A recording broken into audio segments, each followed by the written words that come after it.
Bonjour à tous et bienvenue dans le nouveau Vlog. Aujourd'hui, on va parler handstand et on va voir ensemble avec Orlan the Handstand Monster les 3 points qui vous bloquent en handstand. Go! On va profiter de la présence de l'incroyable, l'intrépide Orlan the Handstand Monster pour vous montrer quelques points. Orlan, est-ce que tu peux mettre ta main au sol s'il vous plaît? Oui, parce qu'on n'a pas du tout répété, donc on va le faire en direct live. Regardez une particularité incroyable qu'a Orlan the Handstand Monster.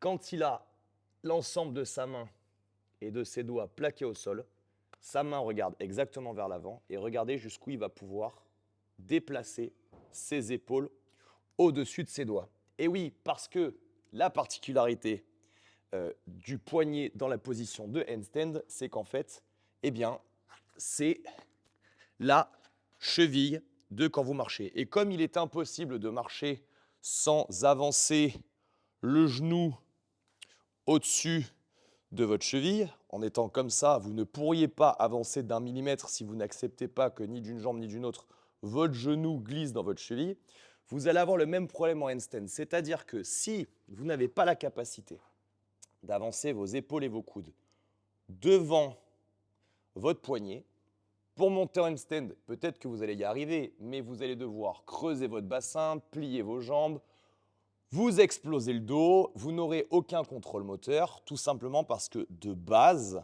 vous allez vous retrouver avec vos épaules et vos coudes ici, et donc pour aller dans cette direction, ce ne sera qu'une superposition de compensation. Donc la base de la base de la base, c'est d'arriver à avoir, regardez, c'est incroyable, incroyable, moi je suis vraiment incapable de faire ça. Ça, c'est incroyable. Regardez jusqu'où il va. Regardez jusqu'où il va. Imaginez le tiroir de poignet qu'il a. Donc ça, c'est déjà un super pouvoir qui est, dans une mesure peut-être moins importante, mais quand même vraiment accessible. Les gens qui ne peuvent pas faire ça vont souvent dans une autre compensation. Ils tournent la main. Problème, alors oui, ça va vous permettre de venir là beaucoup plus facilement, mais comme dans mon pied, j'ai des doigts de pied et un talon puisque je suis censé aller dans une direction, vous comprenez bien que de la même manière, ces doigts ont une utilité et quand vous allez passer un cap de profondeur dans la maîtrise de vos fondamentaux, vous allez comprendre que ces doigts qui sont dans cette position ont un intérêt, chose qu'on ne ressent pas du tout quand on débute, mais quand on va progresser, on va en avoir besoin et à ce moment-là, ça ne va pas le faire. Donc, il ne faut pas vous satisfaire de ça, il faut revenir à cette chose-là et venir développer cette capacité. Avoir une aussi grosse amplitude, ce n'est pas une amplitude que vous allez forcément utiliser, mais c'est un super pouvoir. Comme avoir une très bonne mobilité de cheville, ce n'est pas quelque chose qu'on va utiliser à son plein potentiel quand on va squatter, mais au niveau athlétique, ça va nous permettre quand même beaucoup de choses qu'on ne pourra pas se permettre quand on sera coincé dans une amplitude inférieure. Je vais vous montrer avec Orlan qu'est-ce qui va se passer en position sur ce point spécifique de la souplesse des poignets.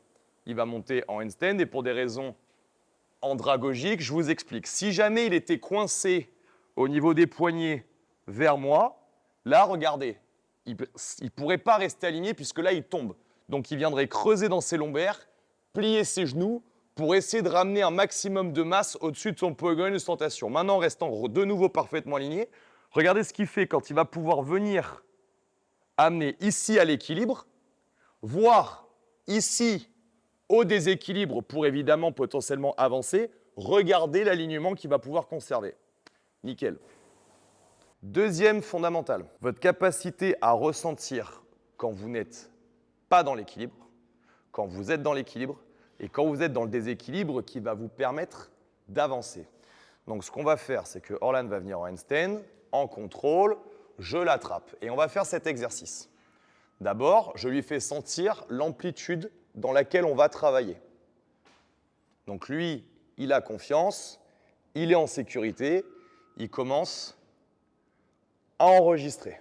Quand vous êtes en handstand, le temps sous tension démarre à partir du moment où vous avez posé les mains au sol. Donc pensez à bien faire récupérer votre partenaire de travail et à ne pas lui faire trop enchaîner de séries longues. Il se décontracte 20-30 secondes, on recommence. Et là, on va faire la chose suivante. Je vais attraper ses jambes. Je vais le ramener de nouveau sur mon épaule. Et là, petit à petit, maintenant qu'il connaît l'amplitude, je vais le lâcher.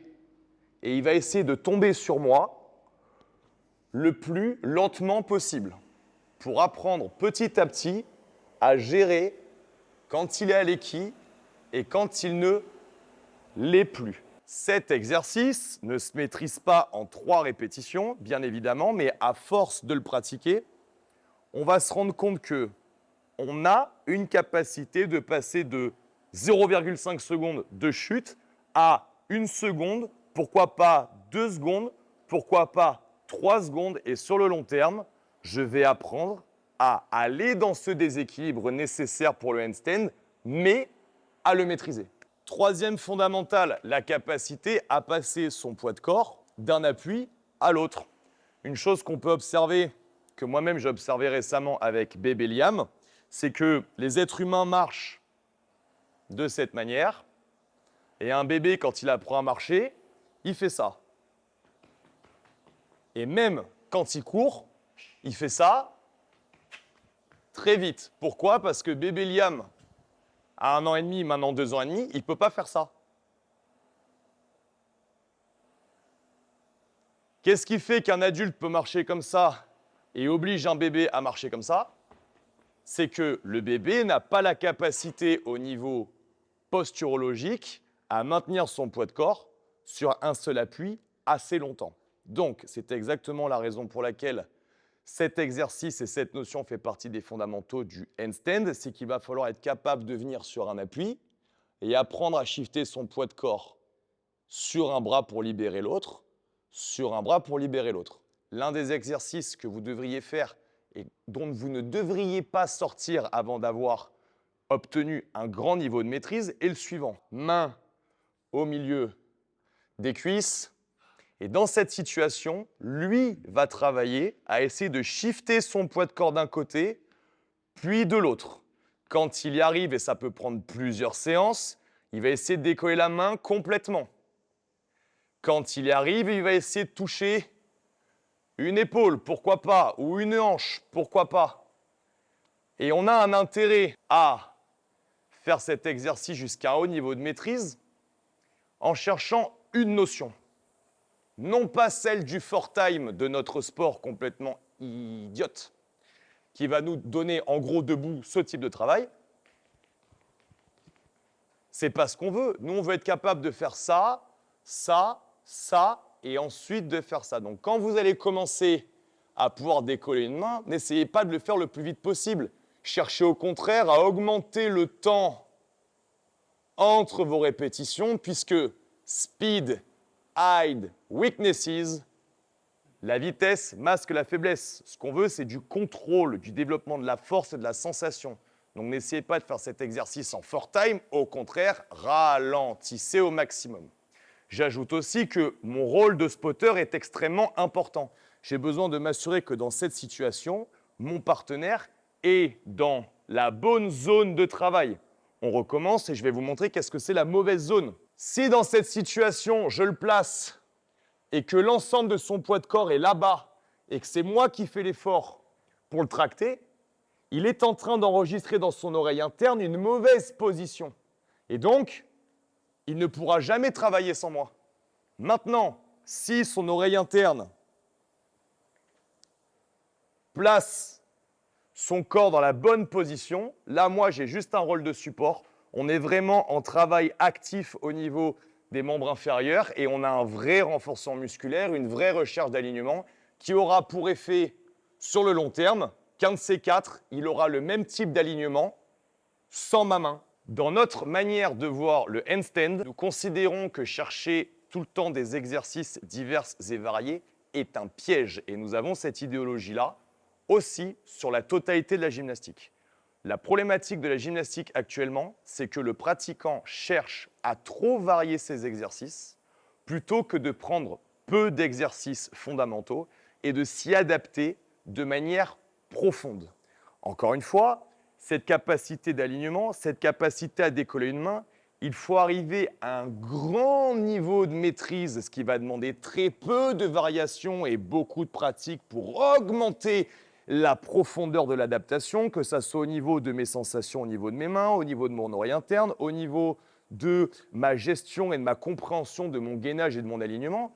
Et nous considérons que vous n'avez pas besoin de faire beaucoup plus d'autres exercices que ce qu'on vous a montré dans cette vidéo pour atteindre un grand niveau de maîtrise. Par contre, vous risquez sûrement de devoir les faire au moins 2 fois une demi-heure par semaine pendant la prochaine année. En conclusion, arrêtez de chercher des exercices divers et variés qui sont super sexy par différents tutos, Instagram, TikTok, etc., etc. Prenez ces bases en comprenant que 1, le premier fondamental, il est mécanique, c'est la souplesse de votre poignet. 2, le deuxième fondamental, il est technique, c'est la gestion de votre déséquilibre vers l'avant ou vers l'arrière.